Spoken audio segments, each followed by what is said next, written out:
Trial and error, AL थ्रोनडाइक ने दिया। चलो अब देखेंगे हम मेंटली डिस्टर्ब पर्सन को एग्जामिनेशन कैसे करेंगे। जैसे आप नॉर्मल डिजीज वाले का फिजिकल एग्जामिनेशन करते हैं, फिजिकल एग्जामिनेशन में हेड टू टू एग्जाम करते हैं, देखते हैं कौन से सिस्टम की क्या एबनॉर्मलिटी है, क्या सिम्टम्स आ रहे हैं। तो वैसे ही मेंटल स्टेटस एग्जामिनेशन करना है। क्या करना है? Mental status examination. Mental status examination का फर्स्ट स्टेप है जनरल अपीयरेंस एंड बिहेवियर। पहला ही देखना है, क्या देखना है कि पेशेंट को देखने से पता चलेगा कुछ तो गड़बड़ है। यानी कि देखा, आपने देखा एक पेशेंट आया इमरजेंसी में भयंकर ठंड में, दिसंबर जनवरी की ठंड में, बिल्कुल नंगा पुंगा, कोई कपड़े नहीं पहने हुए, और जोर जोर से चिल्लाता हुआ है, मैं राजा हूँ, मैं राजा हूँ। अभी आपको देखने से ही पता चल गया कि मैं राजा हूँ बोल रहा है, इसका मतलब तो डिल्यूजन है। और अप्रोप्रिएट टू सिचुएशन और अप्रोप्रिएट टू एनवायरमेंटल कंडीशन, उसने अपने क्या कपड़े नहीं पहने हुए हैं, इसका मतलब ये मेनली सिजोफ्रेनिया में डिस्टर्ब होता है। किसमें होता है? सिजोफ्रेनिया में डिस्टर्ब होता है कि मेनली कपड़े हमेशा सीजन के अकॉर्डिंग नहीं पहनेगा। भयंकर वाली गर्मी में रजाई ओढ़ के, क्या ठंड है भाई, है? तो देखने से ही पता चल जाएगा कि कुछ तो गड़बड़ है भाई। तो जनरल अपीयरेंस एंड बिहेवियर में हमको देखना है कि कपड़े कैसे पहने हैं, इसके अलावा कि और क्या एबनॉर्मलिटी उसके बिहेवियर में दिख रही है, चिल्लाता हुआ आ रहा है, रोता हुआ आ रहा है, कि हंसता हुआ आ रहा है, चुपचाप बैठा हुआ है एक कोने में, या मन में अपने आप बड़बड़ा रहा है। ऐसा क्वेश्चन आया हुआ है एग्जाम में कि while examining a psychiatric patient in emergency, you find or notice that a patient is speaking someone speaking to someone. What kind of symptom is this? क्या है ये, क्या हो रहा है उसको? पेशेंट के पास कोई नहीं है, अकेला बैठा है और बात कर रहा है, हाँ हाँ मैं आ जाऊंगा, मैं देख लूंगा, सब ठीक कर दूंगा, ये कर दूंगा, वो कर दूंगा, अकेला ही बोल रहा है। इसका मतलब है हेलुसिनेशन हो रहा है, उसके कान में कोई आवाज आ रही है, उससे वो बात कर रहा है, उनको वो जवाब दे रहा है। इसका मतलब क्या है? वो हेलुसिनेशन है। पेशेंट अगर बात कर रहा है या मन में भी कर रहा है, कई लोग जोर से बात करते हैं, कई लोग मन में बोलते हैं, तो मन में बोलने का आपको कैसे पता चलेगा? अबे लिप्स हिलेंगे ना, लिप्स के मूवमेंट से बार बार ऐसे कर रहा है, इसका मतलब है हेलुसिनेशन है, उसको आवाजें सुनाई दे रही है, उसके रेस्पॉन्स में वो जवाब दे रहा है। तो जनरल अपीयरेंस एंड बिहेवियर सबसे पहले एग्जामिन करना है आते ही। इससे पता चलेगा कि पेशेंट का बिहेवियर कैसा है, विड्रॉन है कि वायलेंट है, एग्रेसिव है, सीजन के अप्रोप्रिएट क्लोथिंग है या नहीं, या बिल्कुल कुछ नहीं है। तो सब कुछ एग्जामिन करना है जनरल अपीयरेंस एंड बिहेवियर में। अब लिख लो।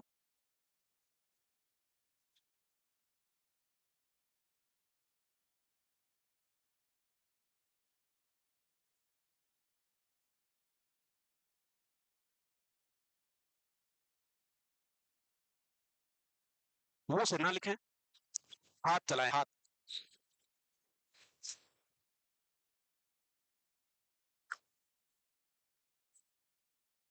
हो गया? तो mental status examination is detailed examination of mental condition of a patient, जिसमें पहला स्टेप आपको देखने को मिलेगा general appearance and behaviour. General appearance का मतलब यही है कि वो कैसा दिख रहा है, उसके कपड़े कैसे पहने हुए हैं, और उसका बिहेवियर कैसा है, चिल्ला रहा है, उछल कूद कर रहा है, भाग रहा है, या चुपचाप एक कोने में बैठ के रो रहा है, या बहुत उदास लग रहा है, अपने आप बात कर रहा है। ये सब ऑब्जर्व करेंगे, ये सब ऑब्जर्व करेंगे। चलो हो गया। या फिर अलग से कोई पोजीशन ले रखी हो, बिहेवियर में कैसा स्टीरियोटाइप बिहेवियर कर रहा है, और एक पोजीशन मेंटेन कर रहा हो, ये भी आपको देखने को मिलेगा। नेक्स्ट हम देखेंगे स्पीच। स्पीच में हम क्या ऑब्जर्व करना है कि स्पीच की रेट, टोन, वॉल्यूम कैसा है, और स्पॉन्टेनिटी है या नहीं है। मेनिया वाला पेशेंट है तो फुल ऑफ एनर्जी रहता है, जोर से चिल्लाएगा, जोर से बोलेगा, जल्दी जल्दी बोलेगा। वहीं डिप्रेशन वाला पेशेंट है तो वो स्लो मोनोटोनस लो वॉल्यूम में बात करेगा या नहीं करेगा लगभग। तो हमको स्पीच भी असेस करना है। इसके अलावा स्पीच में हम स्टीरियोटाइप स्पीच को असेस करेंगे कि इकोलेलिया तो नहीं है, कोप्रोलेलिया तो नहीं है, ये सब स्पीच के डिसऑर्डर असेस करेंगे। फिर देखेंगे हम मूड कैसा है, उसका इमोशन कैसे हैं, mood and effect. Mood and effect में हम क्या देखेंगे कि मूड कैसा है भाई, मूड कैसा है आज, अच्छा है क्या, फ्लैट, ब्लंट, और लेबाइल, और लेबाइल मूड है क्या। तो अब ये कौन बताएगा कि फ्लैट कौन है, कौन है वो? बताओ जी बताओ। फ्लैट बताओ, फ्लैट। फ्लैट, फ्लैट का मतलब है near absent emotional response, near absent और मिनिमल इमोशनल रिस्पांस, लगभग नहीं के बराबर। कुछ भी पूछ रहे हो, कोई इमोशनल चीज, जोक सुना के देख लिया, लगभग नहीं के बराबर हंस रहा है, वो है फ्लैट। ब्लंट का मतलब है जोक माथा पर, बाकी सब लोग हाँ हाँ हंस रहे हैं, बट वो इतना सही हंसा। तो ये क्या है? ब्लंट है, डिक्रीज इमोशनल रिस्पांस। वहीं लेबाइल में हंसते हंसते रोने लगा, हंसते हंसते रोने लगा, रोते रोते हंसने लगा, ये सब देखेंगे। इसके अलावा फिर देखेंगे अपन परसेप्शन। परसेप्शन में पेशेंट से पूछेंगे, कैसे चेक करोगे परसेप्शन पेशेंट का? अरे क्या कह रही हो कान में, पन्ने क्यों फाड़ दिए हैं? अच्छा नोटबुक लाए नहीं, ठीक है। तुम कान में क्या कह रही थी, पन्ने में लिख लो, एडवाइस। चलो ठीक, सजेशन दिया, अच्छी बात है। चलो परसेप्शन में हम क्या चेक करेंगे, कैसे चेक करोगे परसेप्शन? ओ भाई, हम्म बताओ परसेप्शन कैसे चेक करेंगे? अबे करो ना, परसेप्शन किसे होता है, सेंस ऑर्गन से होता है, तो कैसे चेक करोगे? ये कितने हैं, ये परसेप्शन नहीं है। हाँ ये क्या है, अरे ये क्या है, बोला पेशेंट बोलेगा ये तलवार है, तलवार दूर को लग जाएगी, इसका मतलब इल्यूजन है। इसका मतलब पेशेंट को क्या हो रहा है, इल्यूजन, चीजें पहचान नहीं पा रहा। या फिर पेशेंट बैठा बैठा अचानक अपने आप जवाब दे रहा है, अभी जो मैंने बताया जवाब दे रहा है, आवाज आ रही है कान से, और वो ऐसे ही बता रहा है, वो आदमी खड़ा है, वो देखो वो मुझे मारना चाहता है, वो खड़ा हुआ कोने में देखो उधर, अबे नहीं है। तो इसका मतलब पेशेंट को विजुअल हेलुसिनेशन है। क्या है, विजुअल हेलुसिनेशन है। परसेप्शन के डिसऑर्डर दो ही होता है, एक इल्यूजन होता है और दूसरा हेलुसिनेशन होता है। दूसरा क्या होता है, हेलुसिनेशन। यानी कि इल्यूजन क्या है, फॉल्स परसेप्शन या miss interpretation of actual stimuli, wrong perception of actual stimuli. हकीकत में चीज कुछ और है बट पेशेंट को कुछ और दिख रही है, रस्सी पड़ी हुई है, बोला सांप सांप सांप, ये क्या है, इल्यूजन है। हेलुसिनेशन में perception without stimuli, perception without stimuli, कुछ नहीं है, कोई नहीं है, फिर भी सुनाई दे रहा है, दिखाई दे रहा है, टच हो रहा है, स्मेल आ रही है, ये सब फीलिंग आएगी हेलुसिनेशन में। ठीक बात है, चलो हो गया था ये, इतना तो लिखे। नेक्स्ट हम देखेंगे thought, stimuli, perception without stimuli, कुछ नहीं है, कोई नहीं है, फिर भी सुनाई दे रहा है, दिखाई दे रहा है, टच हो रहा है, स्मेल आ रही है, ये सब फीलिंग आएगी हेलुसिनेशन में। ठीक बात है, चलो हो गया था ये, इतना तो लिखे। नेक्स्ट हम देखेंगे थॉट। थॉट में क्या देखोगे बे, थॉट में मेनली डिल्यूजन्स, थॉट में क्या देखेंगे, मेनली डिल्यूजन्स देखेंगे। या फिर पेशेंट एक थॉट को या एक स्पीच को रिप्रिजर्व करके लगातार बोल रहा है क्या, सेम आंसर दे रहा है क्या, या फिर एक बार पूछा उसके बाद लगातार रिपीट कर रहा है क्या। थॉट और स्पीच एक साथ टेस्ट हो जाएंगे, थॉट और स्पीच एक साथ टेस्ट होंगे, क्योंकि जो थॉट में आता है वही हम स्पीच के थ्रू एक्सप्रेस करते हैं। दिमाग में जो आइडिया आएगा उसको बताएंगे कैसे, दूसरों को बोल के बताएंगे, बोल के बताएंगे, तो वो साथ साथ असेस करेंगे। डिल्यूजन तो नहीं है, कहीं पेशेंट बता रहा चिल्लाता हुआ आया, आज से इस हॉस्पिटल का मालिक मैं ही हूँ, तुम सब के सब नौकर हो और सब काम चोरों में सबको नौकरी से निकाल दूंगा। तो ये डिल्यूजन्स मेनली असेस करना है थॉट में। और डिल्यूजन का मतलब होता है false fixed unshakable belief, false fixed unshakable belief. ओ शत्रुमुर्ख क्या हो रहा है, तू तो हवा खाने खिड़की से पहुंच गए, बाहर मत चले जाना खिड़की से, ठीक है मामला। चलो तो इधर ध्यान दो इधर, आपसी घुसर फुसर ना करें, नहीं तो मुझे लगेगा मेरे बारे में बात कर रहे हो तुम। हाँ फिर देखेंगे हम higher mental function. Higher mental function में हम चेक करेंगे attention, concentration, intelligence, abstract thinking और जजमेंट, ये सारी चीज, और फिर इनसाइट, ये सब चीज का चेक करेंगे। अटेंशन का मतलब होता है किसी एक चीज पे थोड़ी देर तक फोकस करना, यानी कि तुम पेशेंट को बताया, कुछ बता रहे हो, दिखा रहे हो कि इधर ध्यान दो, इधर देखो, ये देखो, ये देखो, उसने कुछ सेकंड तो देखा, फिर यूं देख रहा है, यूं देख रहा है, तुम्हारी तरह इधर खिड़की में झांक रहे हो, उधर झांक रहे हो, चल क्यों नहीं रहा है? ये क्या है, शॉर्ट अटेंशन स्पान है। फिर कॉन्सेंट्रेशन, कॉन्सेंट्रेट चाहिए। अटेंशन और कॉन्सेंट्रेशन चेक करने के लिए हमको क्या करना होता है, कौन सा टेस्ट करता है, सीरियल सब्सट्रैक्शन टेस्ट करवा सकते हो। सीरियल सब्सट्रैक्शन टेस्ट का मतलब है 100 में से 7 उल्टा माइनस करते हुए चलो, करके दिखाओ। उसके लिए आपको सोचना पड़ेगा, फोकस रहना पड़ेगा, ऐसे 100 माइनस 7 93, 93 माइनस 86, ऐसे फोकस रहना पड़ेगा, अदरवाइज मन में काउंट करना पड़ेगा। तो ये क्या है, कंसंट्रेशन और अटेंशन को टेस्ट करने का है, जिसको हम बोलते हैं सीरियल सब्सट्रैक्शन टेस्ट। क्या बोलते हैं, सीरियल सब्सट्रैक्शन टेस्ट। फिर इंटेलिजेंस, तो इंटेलिजेंस टेस्ट से करते हैं, आईक्यू निकालेंगे। इसके अलावा थॉट, एब्स्ट्रैक्ट थिंकिंग कैसा, यानी कि रिलेशनशिप कर पा रहा है या नहीं कर पा रहा, वो एब्स्ट्रैक्ट थॉट है। रिलेशनशिप कर पा रहा है या नहीं कर पा रहा दो चीजों के बीच, वो एब्स्ट्रैक्ट थॉट है। जजमेंट हो रहा है या नहीं हो पा रहा है, कोई एक सिचुएशन देंगे उसमें वो क्या डिसीजन लेता है, वो जजमेंट है। इनसाइट, पेशेंट को पूछेंगे आपको कोई दिक्कत है क्या, यहाँ क्यों लाए आपको, बोले कोई दिक्कत नहीं है, ये मेरी प्रॉपर्टी हड़पना चाहते हैं, वो मेरी वाइफ मुझे पागल साबित करके प्रॉपर्टी हड़प के दूसरे के साथ जाना चाहती है। ओ समझ रहे हो विनोद? हाँ तो ध्यान रखना है बेटा, ऐसी साजिशें भी हो सकती है?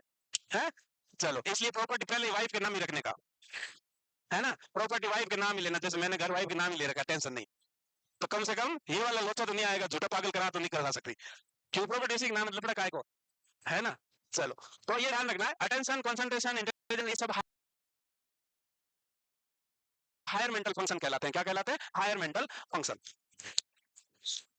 अब इसका शॉर्टर वर्जन है, इंटेलिजेंस, ये सब हायर मेंटल फंक्शन हो जाता है। ये शॉर्ट में असेस करने का एक टेक्निक है, उसको मिनी मेंटल बोलते हैं। क्या बोलेंगे, मिनी मेंटल स्टेटस। पहले तो था मेंटल स्टेटस एग्जामिनेशन, वो डिटेल्ड एग्जामिनेशन था। अब आता है मिनी मेंटल स्टेटस एग्जामिनेशन, जिसमें सिंपली एक एक क्वेश्चन से 5 चीजें हायर मेंटल फंक्शन चेक करते हैं, और ये मेनली कॉग्निटिव इंपेयरमेंट को असेस करते हैं। क्या करते हैं, कॉग्निटिव इंपेयरमेंट, इसको एमएमएससी बोलते हैं। क्या बोलते हैं, एमएमएससी। इसको किसने डिस्कवर किया, कोई है होशियार बच्चा? हाँ वेरी गुड, किसने किया, पॉलिस्टीन ने। इसको पॉलिस्टीन ने डिस्कवर किया, इसलिए इसको पॉलिस्टीन टेस्ट भी बोलते हैं। क्या बोलते हैं, पॉलिस्टीन टेस्ट। तो याद रखना है, मिनी मेंटल स्टेटस, एमएमएससी और पॉलिस्टीन टेस्ट। और इससे चेक क्या करते हैं, हम कॉग्निटिव इंपेयरमेंट चेक करते हैं।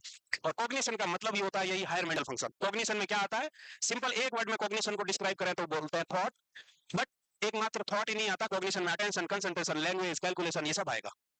वो कॉग्निटिव इंपेयरमेंट को असेस करते हैं। क्वेश्चन एग्जाम में ऐसा पूछा आता है कि मिनी मेंटल स्टेटस एग्जामिनेशन से हम क्या असेस करते हैं, या कॉग्निटिव इंपेयरमेंट को असेस करने का टूल क्या है, टेस्ट क्या है। तो ऑप्शन में एमएमएससी हो सकता है, पॉलिस्टीन टेस्ट हो सकता है, मिनी मेंटल स्टेटस एग्जामिनेशन हो सकता है। इसका दूसरा नाम एक 30 पॉइंट स्केल बोलते हैं। क्या बोलते हैं इसको? 30 पॉइंट स्केल। ये सब इसके नाम है क्योंकि इसका मैक्सिमम स्कोर 30 होता है। टोटल स्कोर कितना है? 30। तो 30 पॉइंट स्केल भी बोलते हैं। तो ये सारे अलग नाम आपको याद रखना है।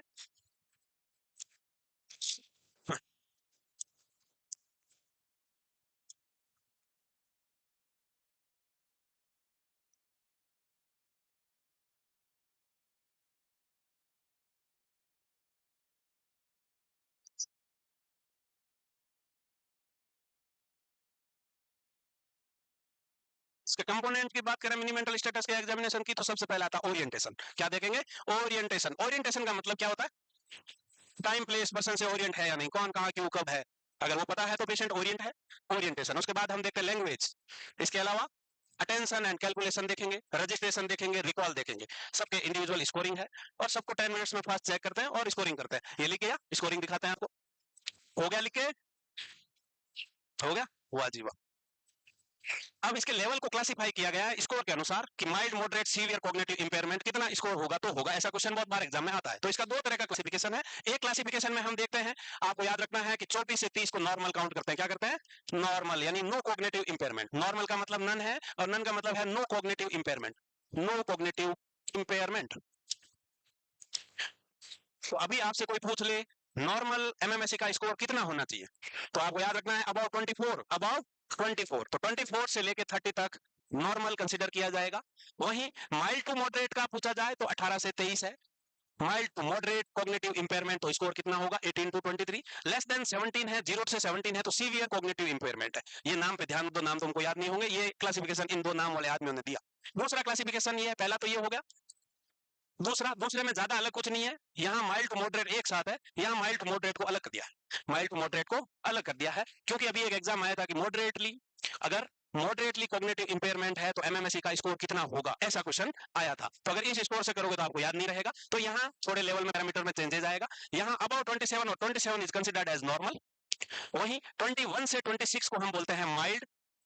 11 से 20 को हम मॉडरेट बोलेंगे और लेस देन 10 और इक्वल टू 10 को हम क्या बोलेंगे? Severely cognitive impairment. Severely cognitive impairment. तो दोनों स्कोर आपको याद रखना होगा।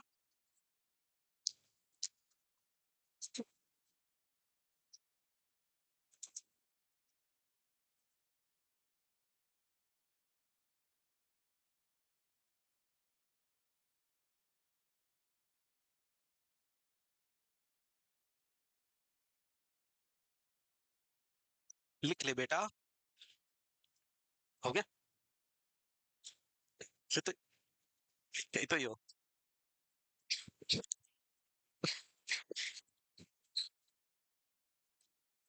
तो mini mental status examination shortest version of mental status examination है। लेस देन 10 मिनट में असेस किया जा सकता है, यानी कि रैपिडली कॉग्निटिव असेसमेंट को चेक करने का टूल है, जिसको एमएमएससी बोलते हैं।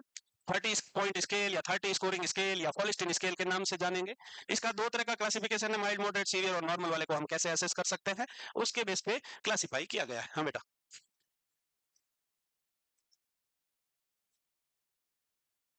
फॉर्म्ड टेम्पोरल से होता है बेटा। फॉर्म्ड विजुअल हेलुसिनेशन आगे पढ़ाऊंगा मैं। फॉर्म्ड एंड अनफॉर्म्ड दो होते हैं normally. Unformed visual hallucination occipital lobe की वजह से होता है। Formed visual hallucination temporal lobe की वजह से होता है। फॉर्म का मतलब है कंप्लीटली एक पिक्चर बन रही है। किसी इंसान को हेलुसिनेशन हो रहा है तो उसको पूरा आदमी का आदमी दिख रहा है, शक्ल दिख रही है, जानवर दिख रहा है, तो पूरा का पूरा दिख रहा है। अनफॉर्म में क्या होगा? ऐसे आदमी जैसा ग्राफ दिख रहा है, डॉट डॉट डॉट डॉट बनी हुई है, पूरा आदमी का फोटो नहीं बना हुआ।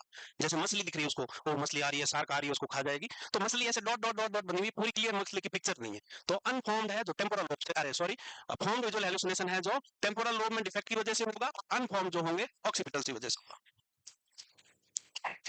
हाँ बेटा।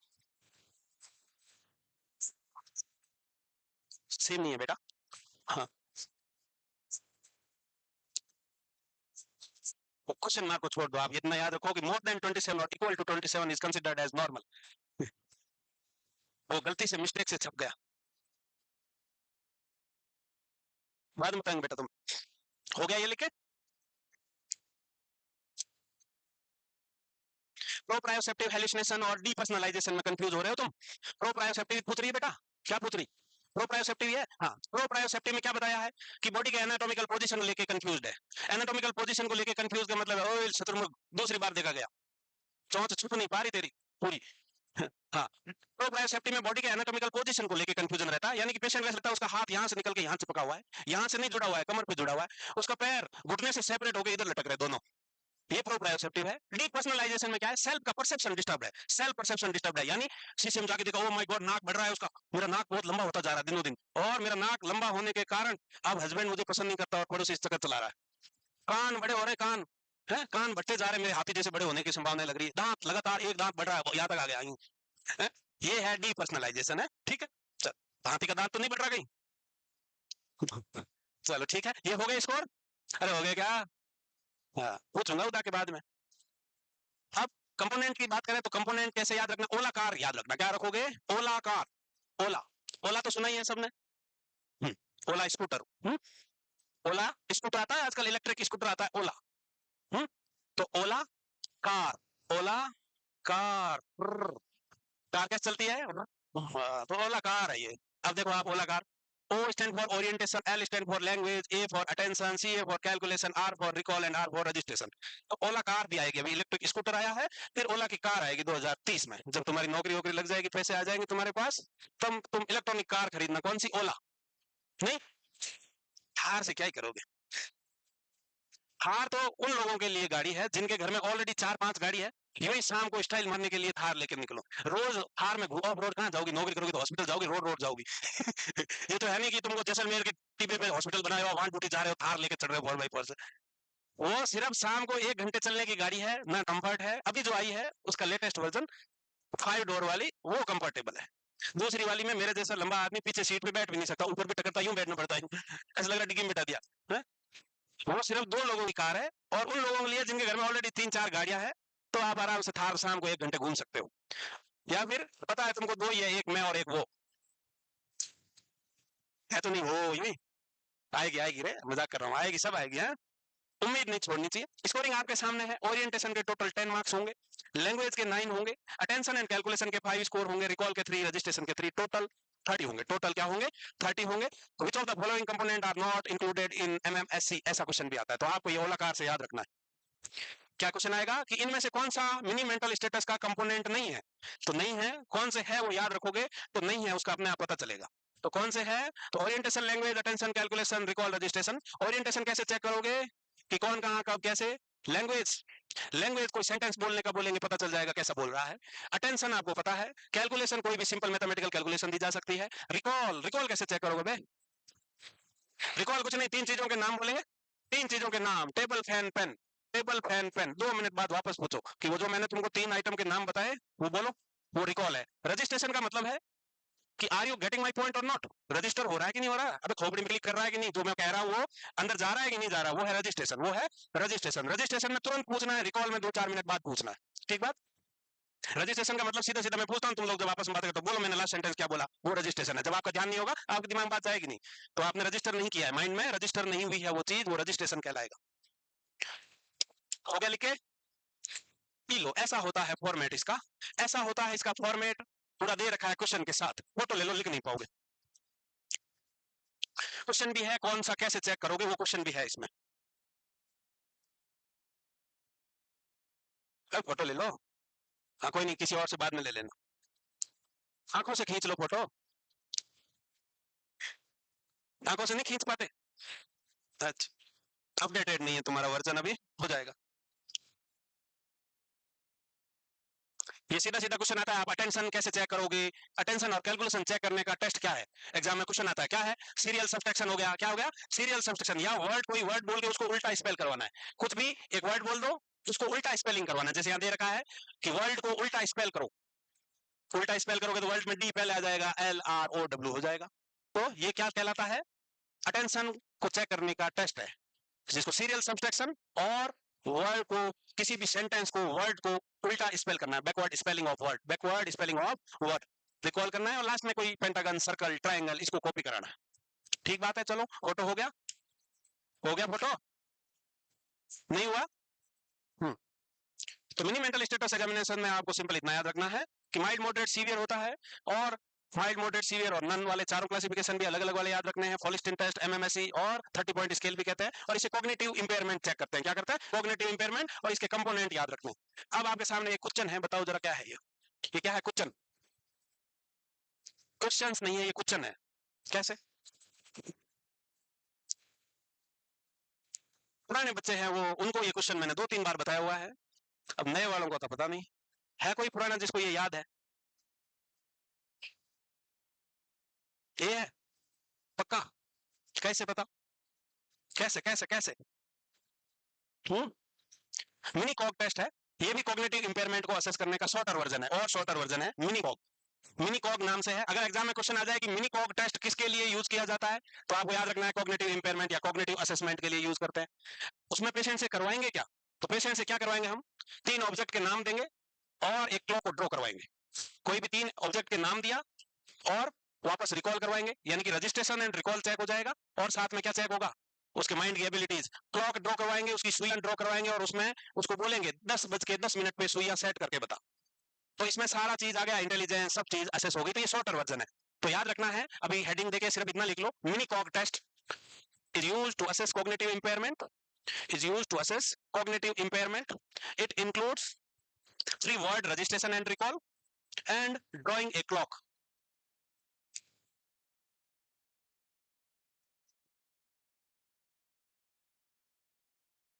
लिख लो, लिख लिया? फास्ट हो बे। अच्छा,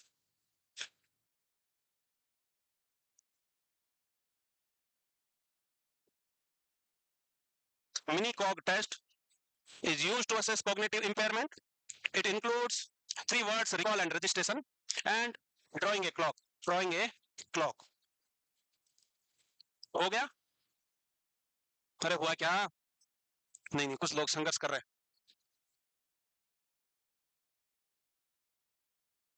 करते रहो यूं ही संघर्ष, संघर्ष तो जिंदगी भर करना होता है। मुरझाए हुए चेहरे का है बेटा, कौन दिक्कत है का? हाँ हाँ, अब ठीक है ना? ये वाली ठीक है। वो बीमारी सिर्फ तुम्हें है उधर, ये सब डाइटिंग पे है, मोटे हो जाते हैं। नहीं नहीं, वो मुझे पता है ना, तुमको नहीं पता ये बात। अब शुरू करेंगे ईसीटी। ईसीटी, ईसीटी यानी इलेक्ट्रोकन्वल्सिव थेरेपी, इलेक्ट्रोशॉक थेरेपी भी कहते हैं इसको। इसमें देते हैं करंट, इलेक्ट्रिकल करंट। मूवीज में देते हैं वैसा नहीं है, मूवीज में 2-3 मुस्टंडे आते हैं, पकड़ के ले जाते हैं और सीधा करंट लगा करके और पटक देते हैं, है वो वैसा वाला नहीं। ऐसा वाला ईसीटी नहीं होता, बहुत अच्छे से प्रोसीजर है, सेडेशन एनेस्थीसिया देके, और विद इन मिनट का प्रोसीजर है। इतना ही करंट देते हैं 0.6 सेकंड के लिए, बस 0.6 सेकंड के लिए ही करंट देना है, ज्यादा करंट से तो करंट ज्यादा हो जाएगा। उससे क्या होता है कि जब भी इलेक्ट्रिकल करंट बॉडी से पास होता है, कन्वर्जेंस आते हैं, और कन्वर्जेंस आने के कारण ब्रेन में इलेक्ट्रिकल इंपल्स जनरेट होता है। उस इलेक्ट्रिकल इंपल्स जनरेट के कारण पेशेंट में न्यूरोट्रांसमीटर्स का लेवल बढ़ता है और एबनॉर्मल बिहेवियर ठीक होता है। यही है ईसीटी का मैकेनिज्म। तो यहाँ ईसीटी में है क्या कि इस टाइप ऑफ कौन सी तरह की थेरेपी है ईसीटी, मुझे बताओ। ईसीटी कौन सी तरह की थेरेपी है? मैं बोल रहा हूँ ऑप्शन आर, इस type of therapy is, options are behaviour therapy, cognitive therapy, somatic therapy. अब बताओ, तीनों ऑप्शन में से बता दो। हाँ, सोमेटिक थेरेपी है। क्या है? It is a type of physical और somatic therapy in which electrical current is passed. अबे रुक जा बे, ओए सपेरो। ACT is a type of physical or somatic therapy in which electrical current is passed through the 2 hemisphere of the brain, which produce a generalized tonic-clonic seizure. Tonic-clonic seizure current देंगे, patient unconscious हो जा, पहले seizures आएंगे, उसके बाद unconsciousness रहेगी थोड़ी देर के लिए, और फिर थोड़ी देर बाद वापस कॉन्शियसनेस में आ जाएगा। तो ECT को हम पहले, पुराना नाम क्या है? इलेक्ट्रोशॉक थेरेपी है, इलेक्ट्रोशॉक थेरेपी के नाम से जाना जाता था। ECT सबसे पहले 1938 में यूगो सैरलिटी एंड ल्यूसिनो बिनी ने दिया। यूगो सैरलिटी एंड ल्यूसिनो बिनी, ऐसा क्वेश्चन भी आता है, ये भी आता है। और ये कैसी थेरेपी है ये भी याद रखना है कि टाइप ऑफ थेरेपी क्या है। टाइप ऑफ थेरेपी पूछे तो फिजिकल और सोमेटिक थेरेपी है। क्या है? फिजिकल और सोमेटिक थेरेपी। इसके अलावा ईसीटी आने से पहले क्या था? केमिकली इंड्यूस्ड कन्वर्जन थेरेपी थी। केमिकल इंड्यूस्ड कन्वर्जन थेरेपी का मतलब क्या है? लेडिस्लस वॉन मेडुना नाम के इंसान ने क्या किया? लेडिस्लस वॉन मेडुना, ये भी क्वेश्चन आता है। लेडिस्लस वॉन मेडुना नाम के इंसान ने कैम्फर ऑयल और मेट्रोजेल ऑयल का इस्तेमाल करते हुए इसका इंट्रामस्कुलर इंजेक्शन दिया। ये इंट्रामस्कुलर इंजेक्शन देने के बाद पेशेंट को क्या आते हैं? कन्वर्जन आते हैं। तो ये कन्वर्जेंट ड्रग का काम करते हैं, कैम्फर ऑयल और मेट्रोजिल ऑयल कन्वर्जेंट ड्रग का काम करते हैं। कन्वर्जेंट ड्रग का मतलब है वो ड्रग जो सीजर प्रोड्यूस करती है, कन्वर्जन लाती है।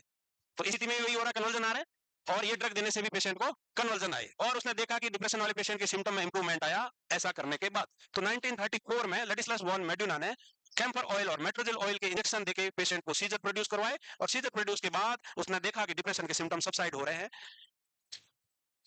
अब ईसीटी में होता क्या है, तो ईसीटी में सीजर आता है ग्रैंड मल सीजर, जिसको हम जनरलाइज टॉनिक क्लोनिक सीजर बोलते हैं। ग्रैंड मल सीजर और जनरलाइज टॉनिक क्लोनिक सीजर आता है। इसमें दो फेजेज होती है, एक होती है टॉनिक और दूसरी होती है क्लोनिक। टॉनिक फेज का मतलब क्या है, टॉनिक फेज का मतलब अकड़ जाना, स्टिफनिंग, स्टिफनिंग ऑफ मसल्स, अकड़ा, और अकड़ने के बाद होगा क्लोनिक। क्लोनिक का मतलब जर्किंग, ये जर्किंग मूवमेंट्स, पहले अकड़ा उसके बाद ये जर्किंग मूवमेंट आपके क्लोनिक फेज है। तो टॉनिक का मतलब है stiffening of muscles, stiffening of muscles, और इसकी ड्यूरेशन 10 से 15 सेकंड है, ये क्वेश्चन आता। फिर क्लोनिक फेज क्या है, तो आपको याद रखना है क्लोनिक का मतलब होता है जर्किंग मूवमेंट्स, जर्किंग मूवमेंट्स, और इसकी ड्यूरेशन 30 से 60 सेकंड होती है, 30 से 60 सेकंड होती है। तो ये दो चीज भी याद रखनी होगी कि ईसीटी देने से कौन से टाइप का सीजर आता है, तो जनरलाइज टॉनिक क्लोनिक सीजर आता है, जिसमें टॉनिक फेज जिसका मतलब है स्टिफनिंग एंड क्लोनिक फेज जिसका मतलब है जर्किंग मूवमेंट्स। ड्यूरेशन पूछे तो बता देना है, टॉनिक की 10 से 15 सेकंड है, वहीं क्लोनिक की 30 से 60 सेकंड होगी। ये पुरानी टाइप की ईसीटी मशीन है, नई भी मशीन थोड़ी पतली हो गई, स्लिम ट्रिम हो गई, इलेक्ट्रोड लगाने वाले वो ऐसे आ जाने लगे, पिनार्ड स्कोप होता ना वैसे इलेक्ट्रोड आने लगे यूं, तो पहचान लोगे तुम फोटो में आराम से। यहाँ इलेक्ट्रोड फ्लैट वाले हैं, हेडफोन जैसे यूं, उस वाले इलेक्ट्रोड एक वायर से जुड़े हुए दो ऐसे यूं हैं, तो वो वाले भी आप समझ सकते हो, मशीन पतली हो गई है, स्लिम ट्रिम नया लेटेस्ट वर्जन आ गया है। जैसे पुराने फोन मॉडिफाई होते होते कैसे होते गए, वैसे वैसे ये टीवी पहले कैसे आती थी टीवी, वो है ये इतनी मोटी, भाई साहब रखने के लिए बहुत बड़ी टेबल चाहिए है। उसके बाद एलसीडी आई, एलसीडी इसे चौड़ी होती थी, दीवार पे लगती थी बट इतनी मोटी होती थी। फिर आई एलईडी पतली और पतली होती जाएगी, अभी बाद में सिर्फ स्क्रीन आएगा। उसके बाद 2015 में स्क्रीन स्क्रीन कुछ नहीं, कहीं भी बस एक कोई छोटा सा कंट्रोलर आएगा, कहीं भी ट्रांसपेरेंट दीवार पे सीधी टीवी चलेगी, है जो मूवी में होती है वैसा ही होगा। आ गई, अपने पास नहीं आई ना, ऐसे तो दुनिया में बहुत कुछ है पर हमने नहीं देखा मतलब नहीं आई अभी। आ गई भाई, तुम्हारे पास आ गई होगी, ठीक है आ गई, मान लिया। क्या, अबे खरीदी थोड़ी है, आ गई तो हमारा क्या है उसमें। ताली तब बजनी चाहिए जब वो खरीद ली ऐसी वाली टीवी। आ गई, कोई नहीं आएगी, ऐसे ही सोचते रहो भले। कल्पनाओं में आ सकती है कल्पना, चलो कोई बात नहीं, आएगी रे आएगी, उम्मीद टिकी रहनी चाहिए। तो ईसीटी के बारे में यहाँ तक क्या याद रखोगे कि ईसीटी को इलेक्ट्रोशॉक थेरेपी के नाम से जाना जाता था पहले। सबसे पहले 1938 में, ओ शुतुरमुर्ग टीवी देखने लगे तुम तो यार, तुम दोनों टीवी देख रहे थे अभी। हाँ, ईसीटी सबसे पहले 1938 में यूगोसैलिटी एंड लुसिनो बिनी ने यूज किया। उससे भी पहले यूगोसैलिटी एंड लुसिनो बिनी ने तो इलेक्ट्रिकली इंड्यूस्ड कन्वर्जन थेरेपी था। केमिकली इंड्यूस्ड कन्वर्जन थेरेपी किसने किया, तो याद रखना है लेडिस्लास वॉन मेडुना, लेडिस्लास वॉन मेडुना इन 1934। इसमें टॉनिक क्लोनिक सीजर आएगा। टॉनिक का मतलब है स्टिफनिंग एंड क्लोनिक का मतलब है जर्किंग मूवमेंट्स। ड्यूरेशन दोनों की याद रखनी है 10 से 15 और 30 से 60 सेकंड। चलो आगे, अरे चले क्या, लो तो विचरण कर रही हो बालिके, हवा नहीं आ रही, लाइट नहीं जल रही, हम्म? सब तो है, हम्म,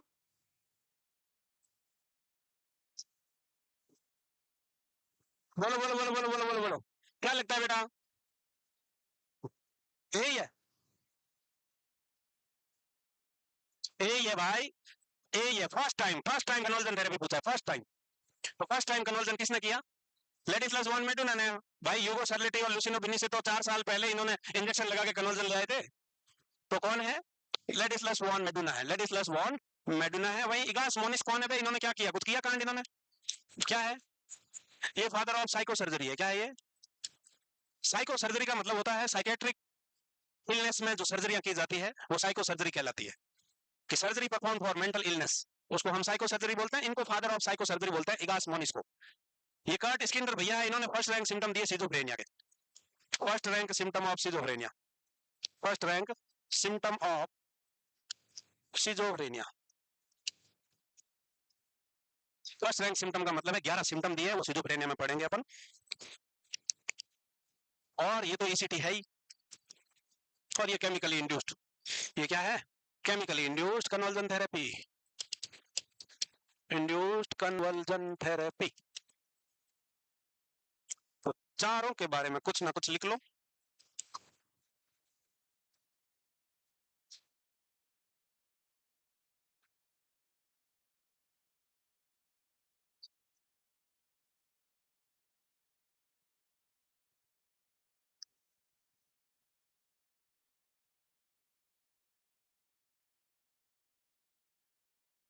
हो गया?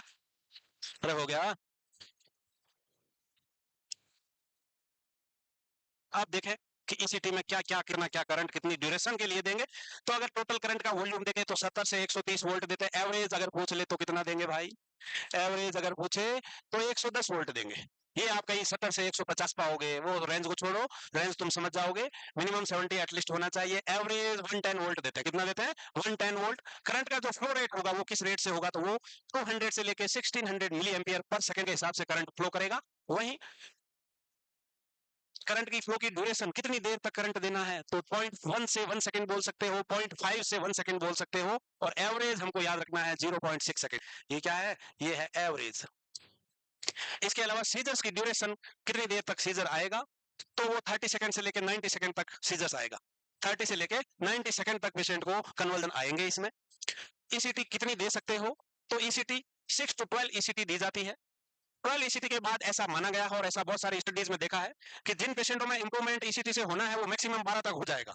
भले ही उसके बाद तुम 20 तक लगाते रहो, इंप्रूवमेंट के चांसेस कम होते हैं। तो इसलिए ईसीटी मैक्सिमम 12 तक ही प्रेफर की जाती है। 6 to 12 ईसीटी प्रेफर की जाती है। और अल्टरनेट डे दी जाती है। कैसे दी जाती है? Alternate day. ये क्वेश्चन आ रहा है, schedule of ECT alternate day, या फिर 3 टाइम ए वीक बोल सकते हो। इसको क्या बोलोगे? 3 time a week. 3 times a week बोल सकते हो या अल्टरनेट डे बोल सकते हो।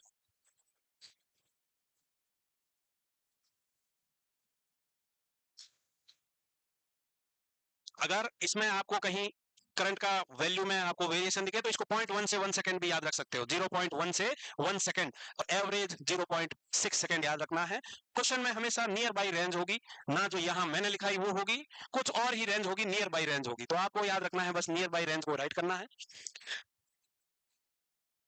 70 से 130 volt, average 110 volt, duration average 0.6 second, milli ampere में करंट का फ्लो रेट देखे जाए तो 200 से 1600 मिली एम्पियर पर सेकंड। सीजर्स की ड्यूरेशन 30 से 90 सेकंड।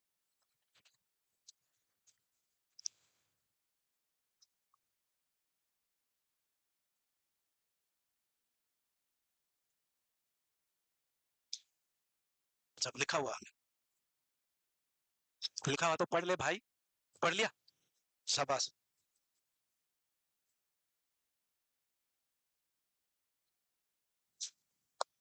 कहाँ चली गई? हाँ लौट चला, इधर ही है अभी। है, आओ इधर आओ। सोच रही होगी क्या ही कर रही है ऐसा आईसीटी में। हो गया बेटा? अरे हो गया। चले, एक और क्वेश्चन आ गया यार।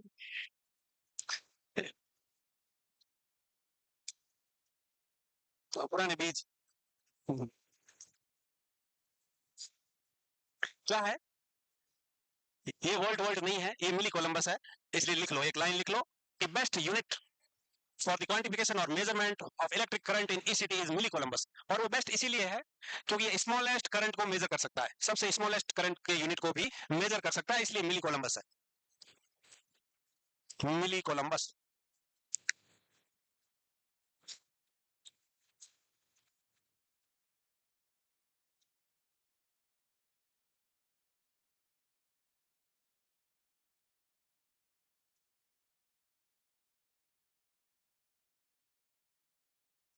लिख लिए एक line, best unit to measure electrical current in ECT is milli coulombs. Milli Columbus.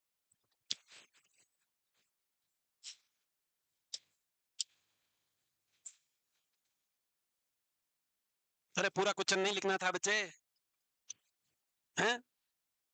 पूरा काहे लिखा? एक लाइन लिखनी थी, वो क्वेश्चन लिख के आंसर लिखना था। ऑप्शन का क्या करोगी?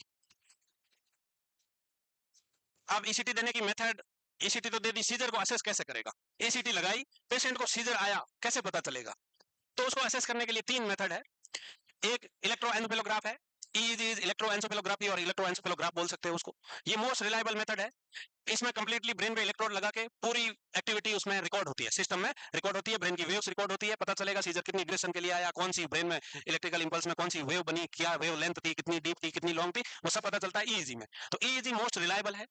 दूसरा मोस्ट कॉमनली हॉस्पिटल में जो यूज की जाती है वो है BP cup method. Most commonly practised method है वो है BP cup method. BP cup method. EEG की फुल फॉर्म भी कुछ बच्चों को नहीं आती है तो लिख लो भाई साहब। आती है? नहीं लिखूं? अरे लिख दूं भाई, मुझे पता है ना।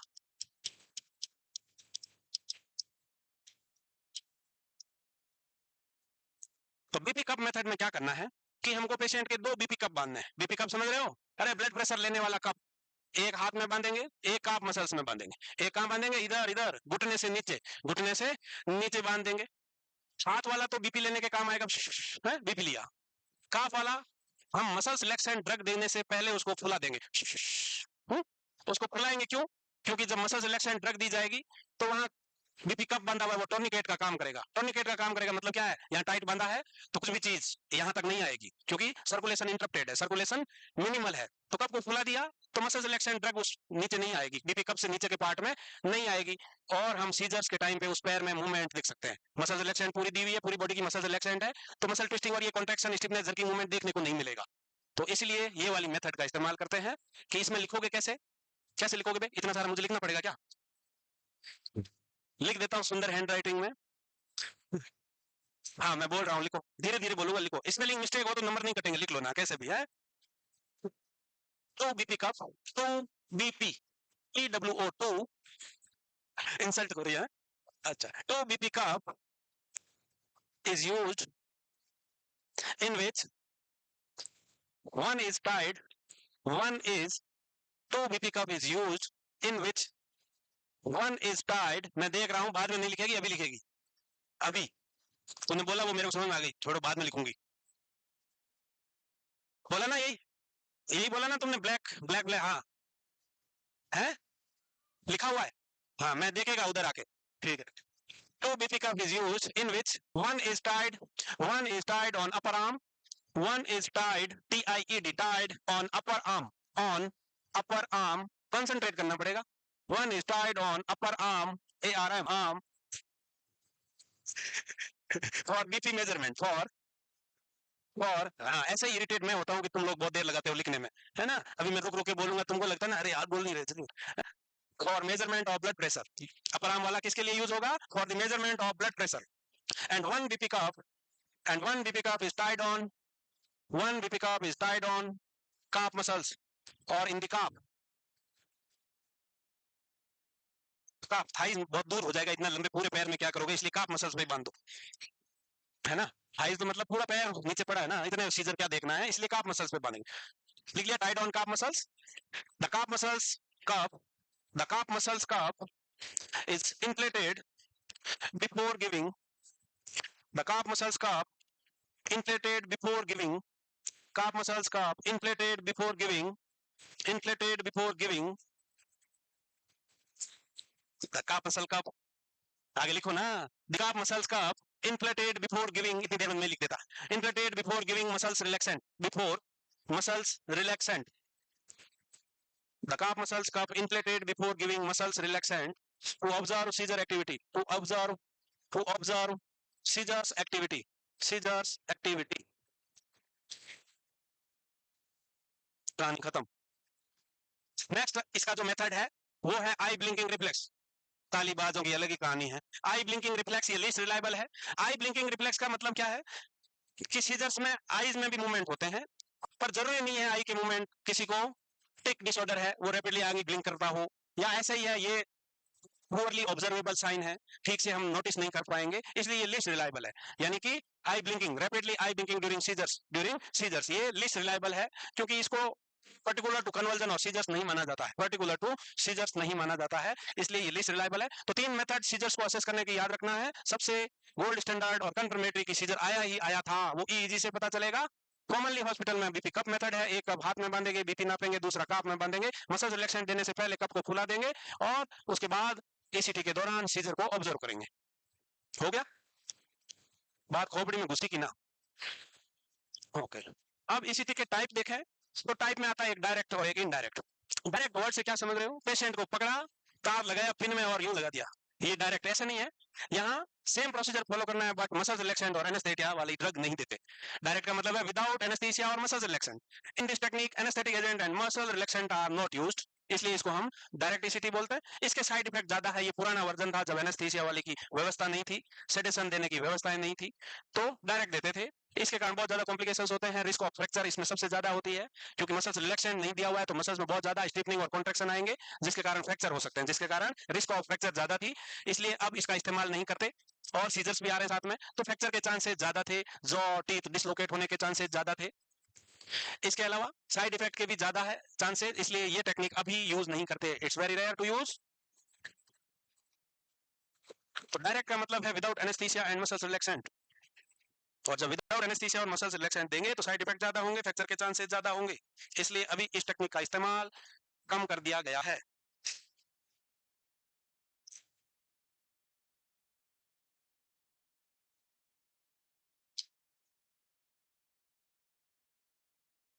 लिख लिया? सब पुराना है।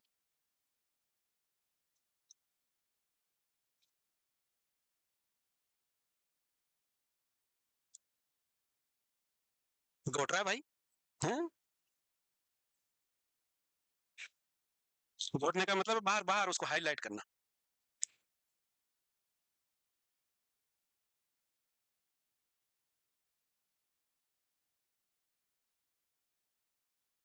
हो गया लिख के? अरे हो गया? नहीं हुआ? तो it is type of physical और सोमेटिक थेरेपी, जिसमें करते कहाँ है, इलेक्ट्रिक करंट पास करेंगे ब्रेन के थ्रू, जिससे टॉनिक क्लोनिक सीजर आएगा। हाँ जी। हम्म, हाँ जो लिख दो साथ में। टीथ कहाँ लगे होते हैं? टीथ किस में उगे हुए हैं? पैर में आ गए तुम्हारे? टीथ कहाँ होते हैं? जॉ में। तो सीजर आएगा, तो जॉ भी डिसलोकेट हो सकता है और दांत भी टूट सकते हैं। जॉ लिख दो भाई, जॉ लिख दो, इसमें teeth, jaw and teeth dislocation लिख दो, मजा आ जाएगा। हो गया? मजाक कर रहा हूँ बेटा, डोंट माइंड। हो गया था? अबे हो गया? तो हाँ काहे नहीं बोलते हो। नेक्स्ट दूसरी जो टेक्निक है वो इनडायरेक्ट, जिसको हम मॉडिफाइड बोलेंगे। क्या बोलेंगे? इनडायरेक्ट, यानी कि मॉडिफाइड कर दिया गया, और मॉडिफिकेशन के लिए एनेस्थीसिया का इस्तेमाल करेंगे, मसल्स रिलैक्सेंट देंगे, जिससे साइड इफेक्ट मिनिमाइज हो जाए। In this technique anaesthetic and muscles relaxant are administered before giving ECT. यहाँ फ्रैक्चर की चांसेस बिल्कुल रिड्यूस्ड हो गई है, और पेशेंट की एंजाइटी भी कम हो गई है, और कॉमन साइड इफेक्ट देखने को मिलता है हमको, या कॉमन डिस्टरबेंस देखने को मिलता है, वो है रिट्रोग्रेड एमनीसिया। अब मैं उधर आएगा और पूछेगा, कोई नहीं बोलेगा, बीच में ना बोल भाई। रिट्रोग्रेड एमनीसिया पूछेगा, मैं सिर्फ हम बताओ, बताओ बेटा, रिट्रोग्रेड एमनीसिया क्या है? हाँ जी, रिट्रो यानी रिवर्स, और reverse means past, reverse means past, तो past memory disturbance, past memory disturbance को हम रिट्रोग्रेड एमनीसिया कहेंगे। और ये मोस्ट कॉमन कॉम्प्लिकेशन बोल सकते हो, या डिस्टरबेंस आफ्टर ईसीटी बोल सकते हो, आगे लिखवाऊंगा ये भी।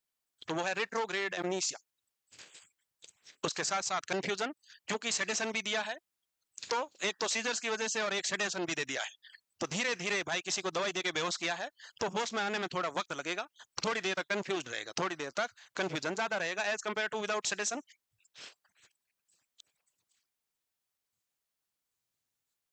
कहाँ लिखा तुमने, मुझे बताओ, किधर लिखा कि 2 कप बंद है, ऐसा लिखा है? दिख नहीं रहा दूर से मुझे, अच्छा पुराना लिखा हुआ है, तो आगे इतने 2-3 पन्ने कैसे भरे हुए हैं? हाँ ये इतना तो उसके बाद हुआ ही नहीं। हाँ तो वही कह रहा हूँ ना, पहले से लिखा हुआ है। अरे बाकी पहले से लिखा हुआ है रे, समझ गया मैं। अबे शतरमुर्ख, छुपा लो तुम, गर्दन छुपा लो, खतरे की आठ। हो गया? अबे मूर्ख हो। हाँ लिखो लिखो जल्दी लिखो, हो गया, वैसे मुझे पता है तुम्हारा, तुम ले रहे हो खिड़की। हम्म, अब हो गया? मैंने भी तुम्हारा मन रखने के लिए याद किया, मुझे पता था। चलो, अब नेक्स्ट है बाइलेटरल। क्या है? बाइलेटरल। अब टाइप में या तो ऐसे पूछ सकते हो, ईसीटी कैन बी यूनिलेटरल और बाइलेटरल, आप इसको based on placement of electrode type भी बोल सकते हो, और मेथड ऑफ इलेक्ट्रोड प्लेसमेंट भी बोल सकते हो, कि based on placement of electrodes what are the type of ECT, तो यूनिलेटरल और बाइलेटरल।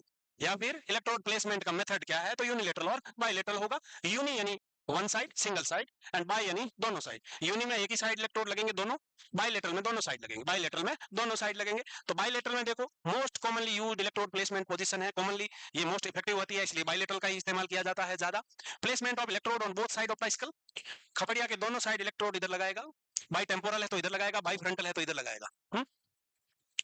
बाई फ्रंट और by temporal electrode placement commonly use किया जाता है। इसमें भी most commonly by frontal use करते हैं हम, by temporal by temporal commonly use करते हैं बाई फ्रंटल से कंपैरिजन में। सबसे ज्यादा कौन सा यूज होता है, बाई टेम्पोरल यूज होता है। तो बाई टेम्पोरल का नाम से ही दिख रहा है, बाई टेम्पोरल यानी दोनों टेम्पोरल पे, एक इधर एक इधर।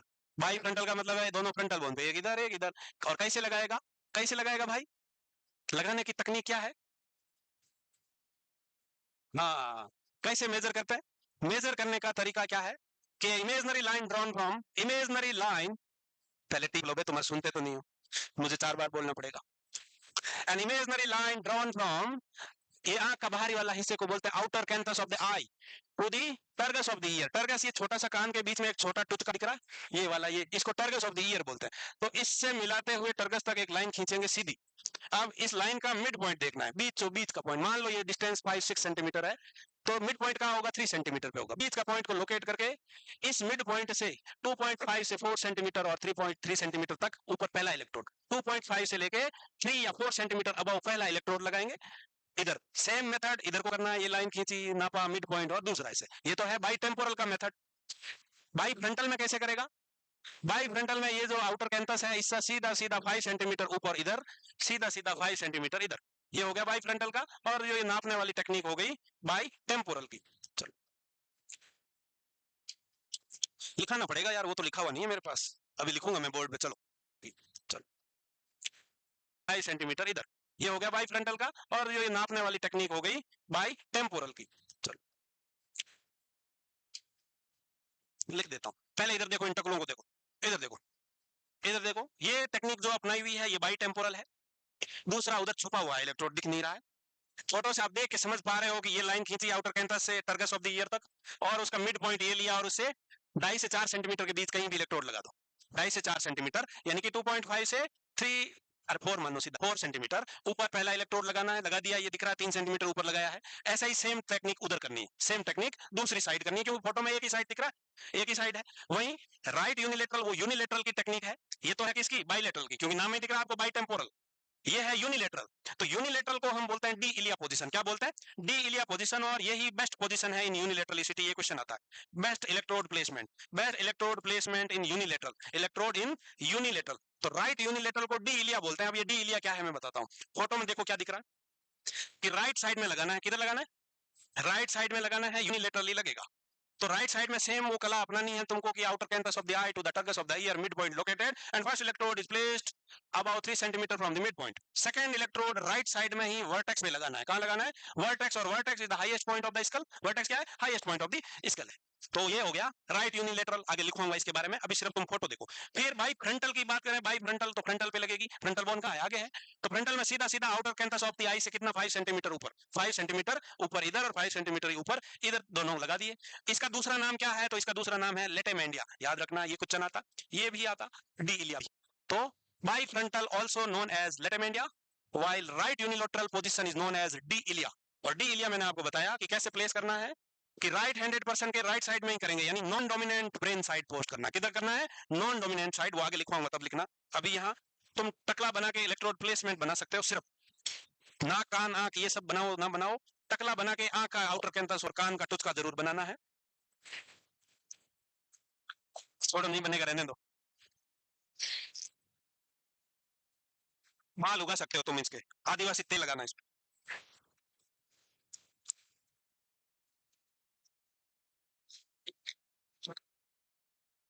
आदिवासी तेल आजकल ट्रेंड में चल रहा है ना, गंजों के बाल उगाने का तेल, आदिवासी तेल। कोई लगा रहा है आदिवासी तेल, कौन है वो, है तुमको कैसे पता बे, तुम कैसे जानते हो, हुँ? तो क्या याद रखोगे रे, इलेक्ट्रोड कैसे प्लेस करेगा, कि इमेजिनरी लाइन ड्रॉन फ्रॉम, बातें ना करो, imaginary line drawn from outer canthus of the eye to the turgis of the ear, midpoint is located and the first electrode is placed 2.5 to 4 centimeter above midpoint. Same method is used in opposite side. ये था bitemporal का. In bifrontal, electrode is placed above 5 centimeter from outer canthus of the eye. Above 5 centimeter from outer canthus of the eyes. वहीं unilateral में most common electrode placement right unilateral है, और right unilateral को हम D इलिया position बोलते हैं. क्या बोलेगा? D इलिया position. वहीं bifrontal को latamandia बोलते हैं. बस इतना याद रखो. हो गया?